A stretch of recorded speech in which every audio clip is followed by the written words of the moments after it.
자, 하나님 말씀 로마서 3장 21절부터 24절까지 말씀입니다. 로마서 3장 21절부터 24절. 자, 같이 읽겠습니다. 시작. 그러나 이제는 율법과 상관없이 하나님의 의가 나타났으니 그것은 율법과 선지자들에 의하여 증언을 받은 것이다. 하나님의 의는 예수 그리스도를 믿는 믿음을 통하여 모든 믿는 자에게 주어지는 것이니 거기에는 차별이 없다. 모든 사람이 죄를 범하였으므로 하나님의 영광에 이르지 못하나 그리스도 예수님 안에 있는 구속으로 말미암아 하나님의 은혜로 값없이 의롭다 하심을 받았다. 아멘. 사도 바울은 로마서 3장에서 이방인과 유대인들 각자의 죄들을 지적한 20절까지의 말씀을 기록한 다음에 최종적인 선고로 마무리를 짓습니다. 자, 19절, 20절에 우리가 아는 것은 율법이 말하는 것은 율법 아래에 있는 자들에게 말하는 것이니 이는 모든 입을 막고 온 세상을 하나님의 심판 아래에 있게 하려는 것이다. 그러므로 율법의 행위로는 그분 앞에서 의롭다 하심을 받을 육체가 없으니 율법으로는 죄를 깨달을 뿐이다. 성경에서 이방인 그리고 유대인이라 하는 것은 결국에는 모든 인류를 말하는 것입니다. 땅에 있는 모든 사람들을 다 포함해서 말하는 것입니다. 이 19절, 20절의 말씀, 아담의 후손 모든 인간 위에는 다 이러한 선고가 내려져 있습니다. 온 세상을 하나님의 심판 아래에 있게 하려는 것이다. 이방인들은 그들의 양심을 통해서 하나님의 존재를 의식하고 있으면서도 그들은 어땠습니까? 하나님을 고의적으로 거부했습니다. 그들은 우상 숭배와 온갖 방탕한 삶을 살고 있었습니다. 반면에 유대인들은 어땠습니까? 유대인들은 하나님에 대해 조상들로부터 듣고 알고 하나님을 섬겼으면서도 그들은 나중에는 형식적이고 교만한 마음으로 자기들이 선민이라는 그 헛된 자부심에 빠져 있었습니다. 이 앞선 19절, 20절 말씀은 마치 모든 사람들이 하나님의 그 재판석, 심판대 앞에 다 모여있는 장면을 연상시킵니다. 그러나 그 엄중하고 두려우신 재판장 앞에서 이들을 변호해 줄 리가 없습니다. 이 심판대 앞에서는 인간의 그 어떤 자질구레한 변명도 한마디도 할 수 없을 것입니다. 이는 모든 입을 막고 온 세상을 하나님의 심판 아래 있게 하려는 것이다. 율법의 행위로는 그분 앞에서 의롭다 하심을 받을 육체가 없으니 율법으로는 죄를 깨달을 뿐이다. 이 심판대 앞에서 인간은 자신들이 이 지상에서 품었던 모든 마음들과 살아가면서 지었던 모든 행위, 자범죄들이 다 드러날 것이며 그리고 그 행위들에 대한 하나님의 심판이 너무나 공정해서 감히 아무 말도 할 수 없을 것입니다. 자기의 그 어떤 행위로도 하나님 앞에서 조금의 의로움도 주장할 수 없다는 것을 그 자리에서는 완전히 깨닫고 인정하게 될 것입니다. 인간이 살면서 행했던 그 어떤 선행이나 공로조차도 하나님의 보좌 앞에 놓여진 그 책에 기록된 내용 중에 단 한 문장이라 할지라도 결코 지우개로 지우거나 바꿀 수 없다는 것을 그 자리에서는 받아들일 수밖에 없게 될 것입니다. 그저 오늘 말씀처럼 두 손으로 입을 막고 두려워 떨 수밖에 없게 될 것이다. 계시록 20장 12절에 또 내가 보니 죽은 자들이 큰 자나 작은 자나 그 보좌 앞에 서 있는데 책들이 펴져 있고 또 다른 책들이 펴져 있으니 곧 생명책이다. 죽은 자들이 자기들의 행위에 따라 책들에 기록된 대로 심판을 받았다. 여러분, 오늘도 세상의 모든 사람들이 이러한 진리를 무시하며 살고 있지만 단 한 사람도 빼놓지 않고 모든 인간 위에는 이러한 선고가 내려져 있습니다. 만약 이러한 성경의 말씀을 읽는 누군가에게 하나님께서 이 말씀을 정말 영적으로 말씀에 담겨있는 이 엄중함을 깨닫게 해주신다면 아마 그 사람은 이 세상의 그 어떤 문제보다도 이 문제를 가장 심각하게 여길 것입니다. 아마 자신의 영혼 때문에 잠을 이루지 못할 것이고 자기의 영혼 위에 드리워진 이 말씀의 무게 앞에서 벗어날 수 없을 것입니다. 죽음 이후의 먼 내세 이야기만이 아니라 지금의 내 현재의 삶 위에도 하나님의 심판과 진노가 드리워져 있다.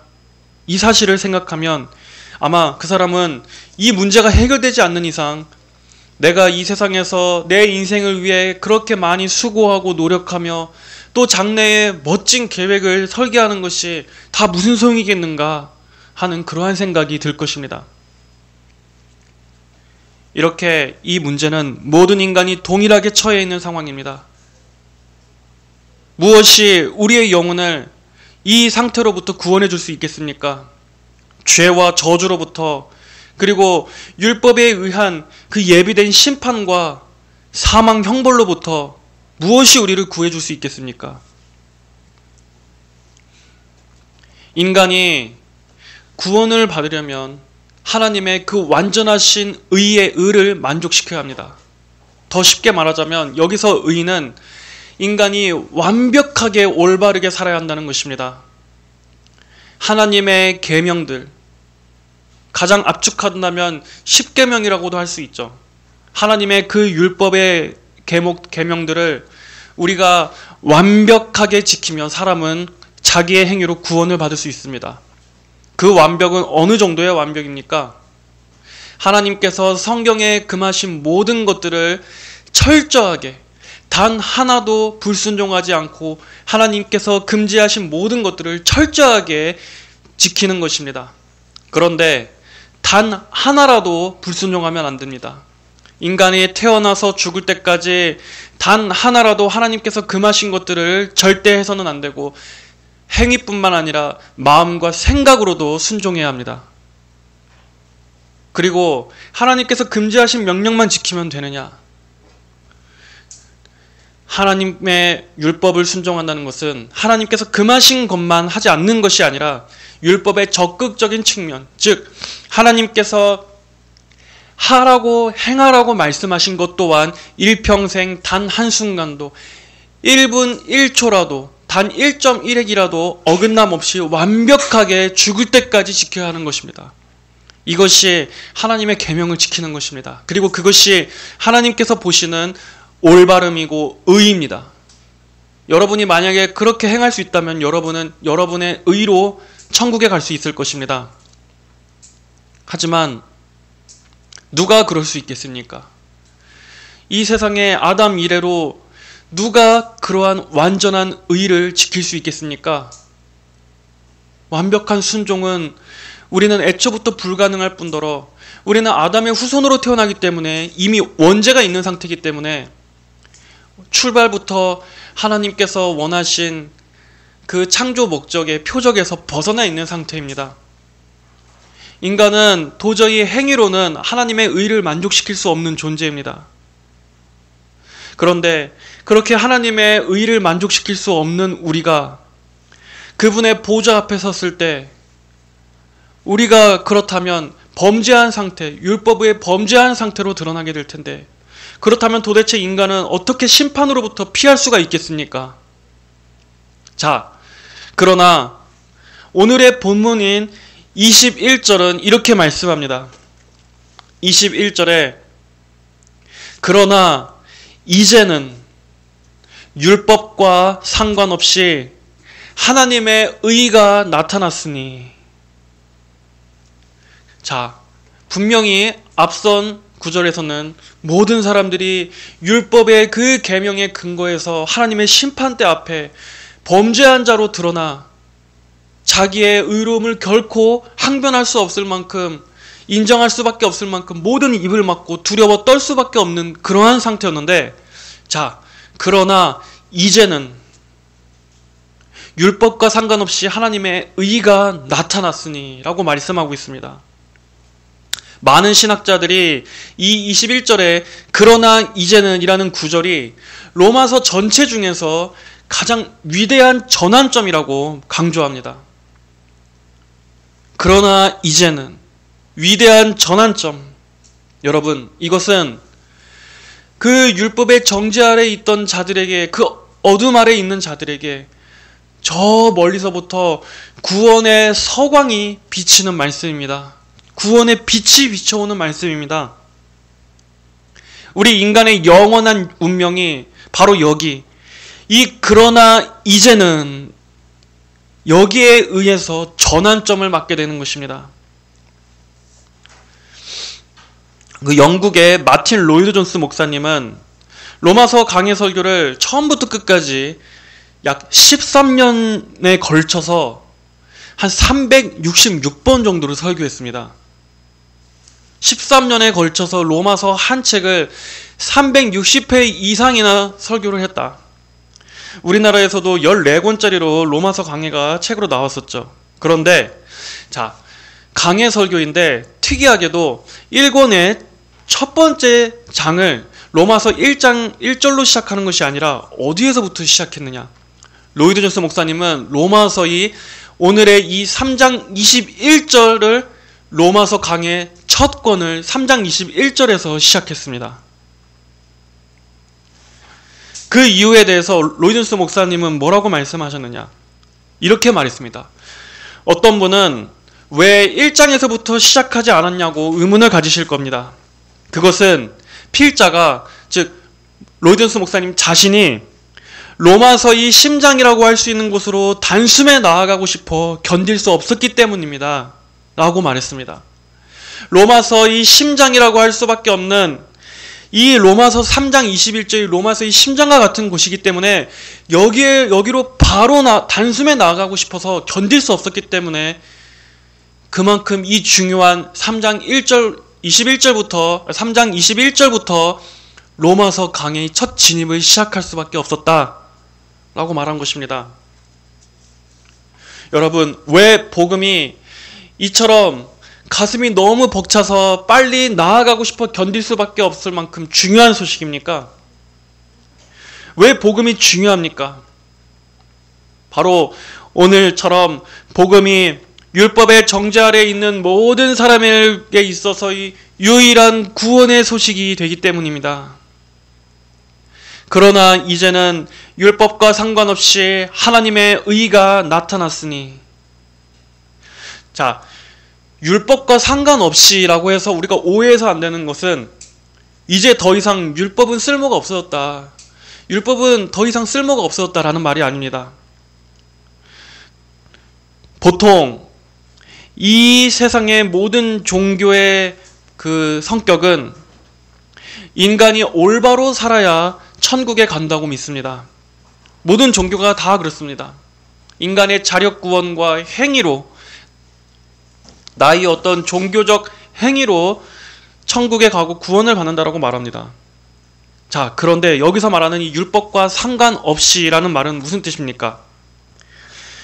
복음이 율법과 상관없이 나타났다는 말은 우리가 앞서 말한 것처럼 그렇게 100점짜리의 완벽한 순종을 하지 못할지라도 마치 우리가 완벽하게 순종한 것처럼 간주해주는 어떤 다른 것이 나타났기 때문에, 어떤 다른 방식의 구원이 나타났기 때문에 이제 행위를 통해서 구원을 받는 그러한 방식은 복음의 방식과는 상관이 없게 되었다는 의미입니다.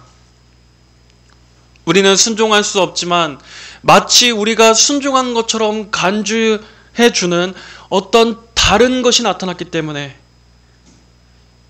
이제 행위를 통해서 구원받는 그러한 방식은 복음의 방식과는 상관이 없다. 우리는 하나님 앞에 100점을 맞기는커녕 우리는 다 죄로 인해 심판받아 멸망할 죄인들에 불과했습니다. 그러나 우리가 그런 상태인데도, 우리가 실제로 여전히 그러지 못한 그런 상태임에도 마치 우리가 100점을 맞은 것처럼 여겨주는 그 무언가가 나타났기 때문에 우리가 그것을 의지하여 하나님 앞에 받아들여지게 되었다라는 의미입니다. 바로 그것이 무엇입니까? 여기에는 하나님의 의가 나타났으니 라고 말하고 있습니다. 하나님의 의가 나타났다. 자, 여기서 말하는 이 하나님의 의는 바로 로마서 1장 17절에 나오는 하나님의 의와 동일한 것입니다. 로마서 1장 17절에서는 어떻게 말씀하고 있습니까? 복음에는 하나님의 의가 나타나서 믿음에서 믿음에 이르게 하니 이와 같이 기록되어 있다. 의인은 믿음으로 살 것이다. 복음에는 하나님의 의가 나타났는데 이것은 행위가 아니라 믿음의 법입니다. 그리고 여기에 나오는 이 하나님의 의는 어떤 하나님의 의로우신 속성, 하나님의 정의, 공의가 아니라 결코 의로워질 수 없는 죄인들에게 하나님 편에서 제공하시는 의가 나타났다는 말입니다. 하나님 편에서 직접 마련하신 의가 나타났다. 자, 여러분, 마치 어둠이 거친 후 긴 밤이 지난 후에 태양이 뜨는 것처럼 이것이 율법의 행위로 구원받으려고 애를 쓰는 그러한 자들에게 이 나타났다라는 말이 얼마나 위대한 말인지 여러분은 이 말씀의 의미를, 이 말씀의 능력을 여러분은 아십니까? 자신의 죄에 대해 진정으로 고통받고 무거운 죄짐에 신음하는 그러한 영혼들에게 내가 나의 행위로, 나의 거룩함으로, 나의 순종으로서 구원을 받는 것이 아니라 하나님 편에서 하나님께서 완전한 의를 내게 제공해 주신다라는 이 소식은 정말 너무나 기쁜 소식이 될 것입니다. 이것은 결코 사람이 만들어낸 게 아닙니다. 인간이 고안해내거나 생각하거나 심지어 바울이 지금 발견한 것도 아닙니다. 이 소식은 율법과 선지자들에 의해서 오래전부터 증언되어 온 것입니다. 여러분, 구약의 율법 규례들은 완전한 의로움을 말하고 있습니다. 그리고 또 구약에서의 희생 제사들은 우리의 죄를 가려줄 완전한 대성물이 올 것을 예고해 주고 있었습니다. 그리고 선지자들이 외쳤던 구원의 소식도 바로 오늘 여기 이 하나님의 의가 나타났다라는 이 소식, 여기에 집중되어 있었습니다. 구약에서는 희미했던 그림자가 오늘 이 3장 21절의 이 선포에서 활짝 드러나게 되었음을 여러분은 보고 계셔야 합니다. 22절에 하나님의 의는 예수 그리스도를 믿는 믿음을 통하여 모든 믿는 자에게 주어지는 것이니 거기에는 차별이 없다라고 말씀하고 있습니다. 이 참된 의는 우리 안에서 나오는 것이 아닙니다. 이 참된 의는 이 땅, 인간, 행위 아래에서부터 출발하는 것이 아니라 어디에서부터? 하나님으로부터, 위로부터 오는 것입니다. 그리고 예수 그리스도를 믿는 믿음을 통하여, 즉 믿음의 길을 통해 오는 것입니다. 행위가 아니라 믿음의 길을 통해. 하나님께서는 구원에 있어서 이렇게 완전히 무능하고 전적으로 부패하고 불능한 우리 죄인들에게, 그래서 절망할 수밖에 없는 죄인들에게 예수 그리스도의 의를 통해 우리에게 그리스도의 의를 입혀주십니다. 믿음은 무엇입니까? 구원은 무엇입니까? 바로 이 예수 그리스도의 의를 의지하는 것입니다. 예수 그리스도의 의에 전적으로 의탁하는 것입니다. 그리고 거기에는 차별이 없다라고 말씀합니다. 이 차별은 어떠한 중한 죄를 지은 죄인이라 할지라도, 세상적으로 아무것도 내세울 것 없는 아주 실패하고 가난한 인생이라 할지라도, 아주 절망스럽고 막막한 깊은 어둠 속에 있다 할지라도 누구라도 차별 없이 예수님의 그 인격과 사역을 마음의 중심으로 믿고 의지한다면 그 누구에게나 이러한 구원의 은혜가 제공된다라는 아주 기쁜 소식입니다. 이사야 55장 1절은 이렇게 말씀했습니다. 모든 목마른 자들아 물로 나아오라. 돈 없는 자도 와서 사 먹어라. 와서 돈 없이 값 없이 포도주와 젖을 사라. 모든 목마른 자들에게 향하여 하신 말씀인 겁니다. 그리고 죄짐에 눌려있는 율법의 정죄 아래에 있는 모든 사람은 다 목마른 사람입니다. 우리 인간은 다 너나 할 것 없이 다 목말라 있는 상태입니다. 그러한 사람들아, 물로 나오라. 생수 되시는 예수 그리스도로 나오라. 죄를 씻기고 그 의의 옷을 입혀주는 이 구원의 샘물로 나오라는 말씀입니다. 예수님께서도 어떻게 말씀하셨습니까? 요한복음 6장 35절에 내가 곧 생명의 빵이니 내게 오는 사람은 결코 굶주리지 않을 것이며 또 나를 믿는 자는 결코 목마르지 않을 것이다. 성경에서 이렇게 구원을 생존의 필수적인 양식과 물에 비유한 것은 그만큼 이것이 우리의 이 실존의 절대적인 문제라는 것입니다. 인간에게 있어서 가장 궁극적이고 근본적이고 절박한 문제와 직결된다는 것입니다. 먹고 마실 수 없으면 인간은 죽습니다. 마찬가지로 이 구원의 문제는 그저 한가하고 태평한 사람들의 어떤 종교적 놀이가 아니라, 그런 노름이 아니라 모든 사람에게 가장 실제적으로 시급한 문제라는 것입니다. 이것이 없으면 우리의 영혼이 죽고, 우리는 이미 죄로 죽어 있죠. 둘째 사망을 겪게 되고 이 세상에서도 영혼이 어둠과 굶주림과 허덕임과 갈증 속에 고통받을 수밖에 없으며, 이것이 없으면 그 영혼과 인생에 빛이 없다. 죄 가운데 태어나 죄 가운데 살다가 죄로 멸망해 죽을 수밖에 없는 이 인간의 가장 근본적인 문제이기 때문에 빵과 물에 비유한 것입니다. 이것은 너희가 이 땅에서 먹고 사는 문제를 중요하게 여기는 것만큼이나 너희 영혼에 있어서 죽고 사는 문제가 달린 것이다. 그래서 성경은 초청합니다. 계시록 22장 17절에서도 오너라, 듣는 자는 오고 또 목마른 자도 오게 하며 원하는 자는 값없이 생명수를 받게 하여라.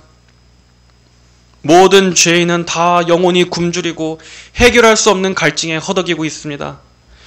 이것은 죄와 이 세상 신인 마귀가 그 영혼을 단단히 사로잡고 있기 때문에 당연한 것입니다. 아무리 세상의 것으로 들이붓고 채운다 해보십시오. 그럼에도 영혼의 갈증과 굶주림은 절대로 해결될 수 없습니다. 돈이 많은 부자나 가난한 자나 배운 자나 못 배운 자나 다 할 것 없이 생명의 근원이신 하나님으로부터 떠난 모든 인생은 다 이와 같은 저주와 속박에 매여 있는 것입니다. 그러므로 하나님의 은혜는 부한 자들, 가진 자들, 의로운 자들을 위해 주신 것이 아니라, 여러분 성경의 그러한 구절을 단 한 구절이라도 찾아보십시오.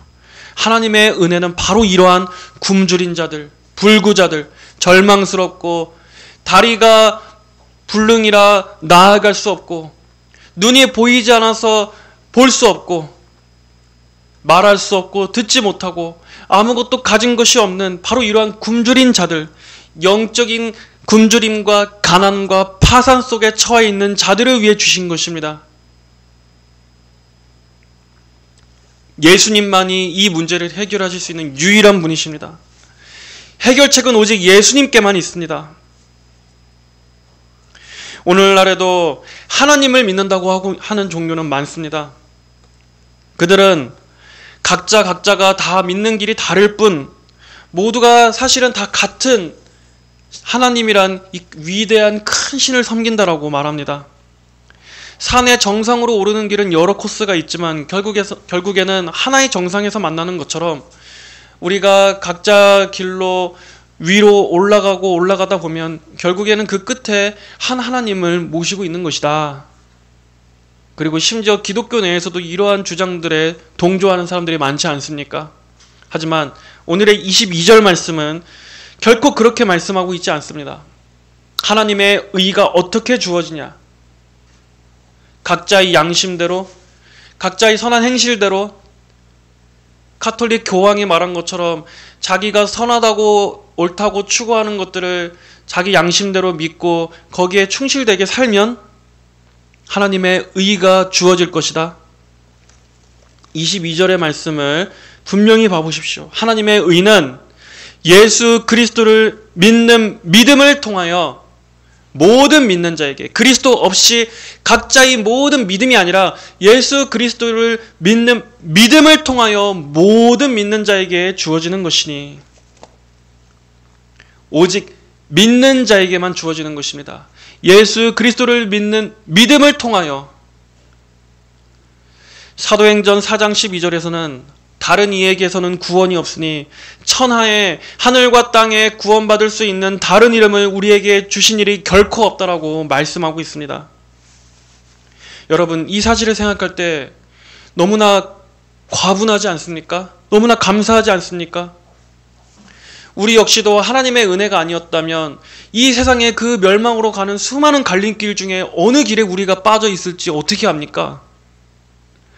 우리도 그 세상의 미혹에 여전히 속아서 그 많은 지옥 가는 길 중에 어느 길에 우리가 서 있을런지 어떻게 합니까? 그럼에도 우리에게 예수님의 이름을 듣게 하시고 그것을 또 믿는 믿음을 주셨다는 것을 생각하면 도대체 하나님께서 그 수많은 멸망길 중에 내가 도대체 무엇이길래 이 복음, 예수님을 통한 구원의 길로 나를 인도해 주셨나? 내게 이런 구원 얻는 믿음을 주셨나? 너무나 감사할 수밖에 없습니다. 자, 23절 말씀처럼 모든 사람이 죄를 범하였으므로 하나님의 영광에 이르지 못하나. 우리도 다 이런 사람들이었습니다. 우리 역시도 여기서 말씀하는 모든 사람이 죄를 범하였으므로에 포함되는 이 모든 사람 중에 포함된 자들이었습니다. 성경에서 죄는 하나님의 창조 목적대로 살지 못한 관역을 벗어났다, 표적을 벗어났다라는 뜻입니다.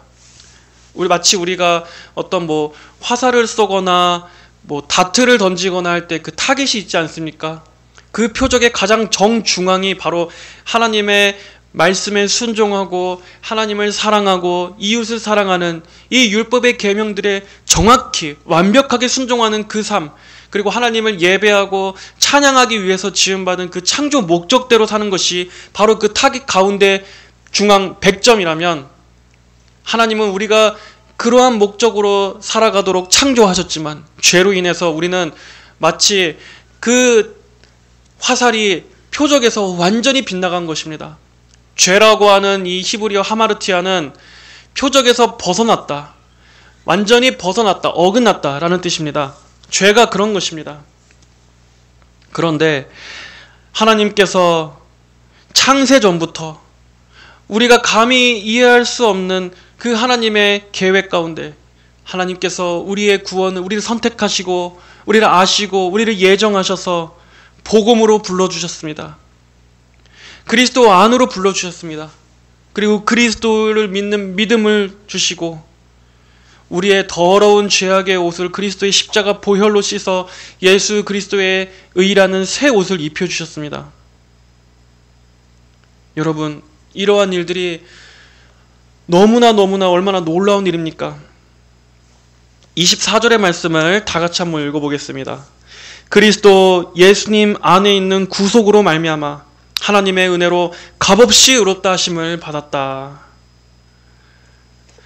자, 그리스도 예수님 안에 있는 구속으로 말미암아, 바로 구속 예수님 안에 있는 구속을 통해서입니다. 다른 번역은 속량으로 되어 있습니다.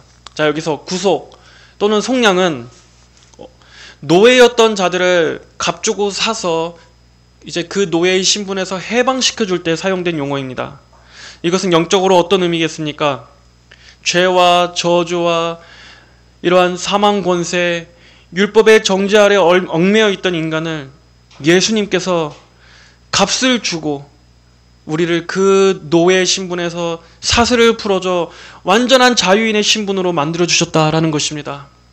그 값은 무슨 값입니까? 우리에게는 이것이 값없이 주어진 것이지만 예수님께서는 그 구원을 위해 엄청난 값을 치르셨습니다. 바로 예수님 자신을 제물로 드린 것입니다. 예수님 자신은 십자가에서 죄인의 죽음으로써 우리가 받아야 할 죄인의 죽음, 사망, 형벌을 예수님께서 우리 위치에 달리심으로써 그분의 피값으로 지불하신 것입니다. 구약에서는 인간의 죄를 씻음받기 위해서 흠없는 어린 양이나 어떤 짐승 제물의 피가 반드시 필요했습니다. 하지만 짐승의 피로 드리는 제사는 결코 완전한 죄사함은 될 수 없었습니다. 그러나 예수님께서는 완전하신 하나님이시자 완전한 사람으로서 오셔서 하나님과 우리 사이를 이어주는, 우리 인간을 대표하는 중보자가 되셨습니다. 그리고 예수님께서 중보자로서 우리를 대신해 십자가의 대속의 피를 흘리심으로써 우리를 영원하고도 확실하게 구원하신 것입니다. 우리의 죄값을 완전히 지불하신 것입니다. 죄의 삭은 사망이라고 말씀하신 그 말씀에 합당하게 하나님의 공의를 만족시키되 우리의 모든 죄가 다 그분에게 쏟아져 예수님 안에서 다 처리되었습니다. 또한 예수님의 구속사역은 십자가의 죽음에서만 끝난 게 아닙니다. 예수님의 피 흘리심은 우리의 죄를 완전히 치르셨다라고 하는 이 속죄의 근거이지만 또 그분의 부활하심은 그 속죄가 참으로 유효하다고 하는, 하나님께서 그 속죄 제사를 완전히 받으셨다라고 하는 하나님의 공적 선언입니다. 예수님께서 부활하셨다는 것은 이제 우리의 대속이 완전히 치러지고 속죄가 이루어졌다라는 하나님의 공적인 선언입니다. 그게 예수님의 부활이 가진 의미입니다. 십자가는 죄의 값을 지불하신 자리요, 부활은 하나님께서 그 지불을 받으셨음을 선포하신 사건입니다. 그러므로 부활은 단순히 예수님께서 죽음을 이기셨다 하는 차원이 아니라 의롭다 하심의 보증입니다. 의롭다 하심의 보증, 즉 구원이 완전히 성취되었음을 말해주는 것입니다. 사도 바울이 로마서 4장 25절에서 예수께서 우리의 범죄함을 위하여 내어줌이 되고, 즉 십자가에서 제물로 내어줌이 되고, 또한 우리를 의롭다 하시기 위하여 살아나셨다라고 말한 바로 그것이 이 뜻입니다. 예수님의 죽으심과 부활은 우리의 죄사함과 우리를 의롭다 하신 이 두 가지 측면이 다 있는 것입니다. 그러므로 십자가와 부활은 결코 분리되지 않습니다. 십자가가 없다면 부활은 의미가 없고, 부활이 없다면 십자가의 효력도 완성되지 않습니다. 그러므로 우리는 예수님의 피와 부활을 함께 바라볼 때 구원이 단지 죄사함의 측면에만 머무르는 것이 아니라 새 생명, 또 그 완전하신 의롭다함을 얻는 이 죄사함과 의롭다 여김받는 두 가지 측면, 완전한 구원이 되는 것입니다. 여러분, 하나님께서 이 놀라운 구원의 영광스러움을 여러분 모두에게 실제로 믿어지게 해주시길 바랍니다. 이것은 이 세상에서 가장 중요한 소식입니다. 인간에게 있어서 정말 중요한 문제는 이 세상의 지금 국제 정세도 중요하고, 우리나라의 이 혼란스러운 정치도 중요하고, 경제 문제, 각자 가정의 재정 문제, 우리의 건강, 우리의 삶, 우리 이런 모든 것들도 다 중요합니다. 그러나 오늘 이 로마서 3장 19절 20절의 말씀처럼 모든 사람은 하나님의 이 심판석 앞에 설 날이 옵니다. 서는 순간이 옵니다. 그리고 그때 가장 중요한 것은 인생에서 내가 어떠한 성과를 이루었고, 어떤 성취를 했고, 내가 어떠한 인생을 값지게 살았다, 내 인생이 성공했다, 실패했다, 이러한 것이 그때 무슨 소용이 있겠습니까? 하나님의 관점으로는 그러한 것들은 아무것도 중요한 게 아닙니다. 우리 인생의 진정한 것은 그런 데서 판가름 나는 게 아닙니다. 각자 인생의 그 자리에 섰을 때 정말 중요한 것은 내가 죄사함을 받았는가? 내게 하나님 앞에 설 의가 있는가? 이 죄와 의의 문제입니다. 그리고 이 가장 중요한 문제에서 예수님의 십자가, 그리스도를 믿는 그 믿음, 그것만이 가장 절대적이고 가장 유일한 것입니다. 한 영혼이 구원을 받는 사건에는 반드시 두 가지 경험을 하게 됩니다. 하나는 성령을 통해서 자신의 죄를 깨닫는 것이고, 또 하나는 복음을 통해 구원의 영광을 보게 되는 것입니다. 반드시 이러한 자각을 성도라면 분명히 경험합니다. 여러분은 어떻습니까? 여러분은 예수님의 십자가를 통한 죄사함과 또 의롭다 여겨주시는 이 칭의의 은혜, 여러분은 이것을 경험하셨습니까? 그렇다면 그러한 사람은 오늘 말씀에 나오는 이 그러나 이제는 이라는 이 고백을 체험적으로 경험할 수밖에 없습니다. 예전에 나는 죄의 노예였고 하나님의 생명에서 떠나 있었습니다. 그러나 이제는 예수님 안에 있는 그 생명과 자유와 해방케 해주시는 그 은혜를 경험하게 되었습니다.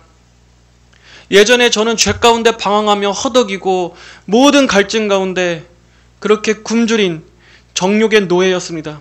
그러나 이제는 거룩의 아름다움, 하나님의 아름다움, 그리고 또 예수님께서 주시는 그러한 생명수, 삶의 진정한 목적, 그것을 알게 되었습니다. 예전에 나는 이 세상에서 소망이 없었고 죄를 향해 달려가던 자였지만, 그러나 이제는 삶의 방향이 생겼습니다.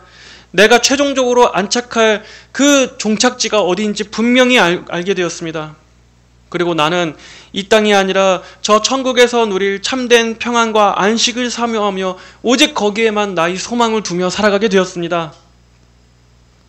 여러분, 이렇게 예수님 믿기 이전에 그 무거운 죄짐에 깔려있던 이전의 삶과 예수님을 믿고 난 이후에 그 영생과 그 광명과 그 소망으로 들어가게 된 이러한 경험, 이러한 이 전환점, 이것이 여러분에게도 체험적으로 있습니까? 진정으로 구원받은 성도에게는 분명히 이러한 고백이 나와야 하는 것입니다. 마태복음 4장 15절 16절에서는 온 세상의 구주이신 예수님을 통해 나타나게 된 이 구원의 도래에 대해서 이렇게 말씀하고 있습니다. 스불론 땅과 납달리 땅, 해변길, 요단강 건너편, 이방인들의 갈릴리, 어둠에 앉아있는 백성이 큰 빛을 보았고 죽음의 땅과 그늘에 앉아있는 자들에게 빛이 빛이었다. 여러분은 지금 어디에 있습니까? 여러분이 계신 그곳이 혹시 어둠이 있고 죽음의 땅과 그늘입니까?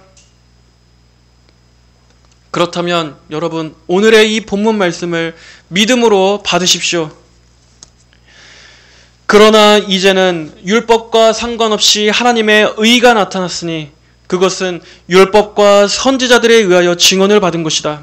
하나님의 의는 예수 그리스도를 믿는 믿음을 통하여 모든 믿는 자에게 주어지는 것이니 거기에는 차별이 없다.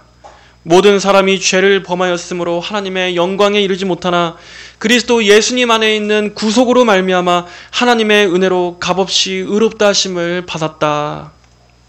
여기에는 여러분 자신의 행위, 여러분 자신의 어떤 공로를 강조하는 구절이 단 하나도 없습니다. 하나님께서 하셨다는 것입니다. 하나님께서 그리스도를 통해 하셨다는 것입니다. 그리고 여기에는 차별 없이 모든 믿는 자에게 베풀어지는 하나님의 은혜로우심이 나타나 있습니다. 하나님의 선하심이 나타나 있습니다. 하나님의 초청이 나타나 있습니다. 그러므로 여러분, 예수 그리스도를 믿는 이 믿음 안으로 들어오십시오. 예수님 그분을 붙잡고 예수님이 하신 그 십자가 구속 사역을 의지하시고 거기에 기대시고 의탁하시길 바랍니다. 하나님께서 주시는 이 의, 그리스도의 의, 예수님께서 우리가 결코 할 수 없었던 완벽한 순종을 이 지상에서 예수님이 다 순종하셨습니다. 예수님은 단 하나도 하나님의 말씀에 불순종한 적이 없었습니다. 하나님의 계명을 모두 다 지키셨습니다. 예수님이 모든 율법을 폐하신 것이 아니라 율법을 성취하셨습니다. 바로 그 완벽한 순종과 의를 우리에게 덧입혀 주셔서 하나님은 우리에게 덧입혀진 예수님의 의를 보시고 마치 우리가 다 순종한 것처럼 간주해 주신다. 그리스도의 의를 통해 마치 우리를 의로운 자로, 의롭다고 선언해 주신 것입니다. 성도의 정체성은 여기에 있습니다. 다른 사람들과 비교하고 이 세상의 기준과 비교함으로써 나 자신을 규정하려고 하지 마십시오. 성도의 신분, 성도의 정체성은 나는 그리스도의 의의 옷을 덧입음 받은 자다. 내게는 예수 그리스도의 의가 덧입혀져 있다. 그러므로 나는 지금 이 지상에서도 하나님 앞에 은혜로 떳떳한 자고 하나님의 심판대 앞에 가서도 내가 내밀 수 있는 것은 오직 예수 그리스도의 십자가의 피, 그리고 내게 덧입혀진 예수님의 의의 옷으로서 나는 하나님 앞에 선다. 바로 이것이 구원받은 성도가 담대하게 고백할 수 있는 것입니다. 이 하나님께서 주시는 의가 환한 빛처럼 지금 여러분에게 비치고 있습니다. 그 빛은 여러분이 스스로 걷어낼 수 없는 어둠을 몰아내 줄 것이며 인생의 모든 저주로부터 자유함을 줄 것이며 그리고 영원한 생명을 주실 그 예수 그리스도의 빛입니다. 목마른 자들은 누구나 나오라고 하시는, 값없이 나오라고 하시는 하나님의 그 음성을 듣고도 모두 다 이 생명길로, 예수님께로, 이 믿음의 법을 통한 구원의 길로 나오게 되시기를 간절히 주님의 이름으로 축복합니다.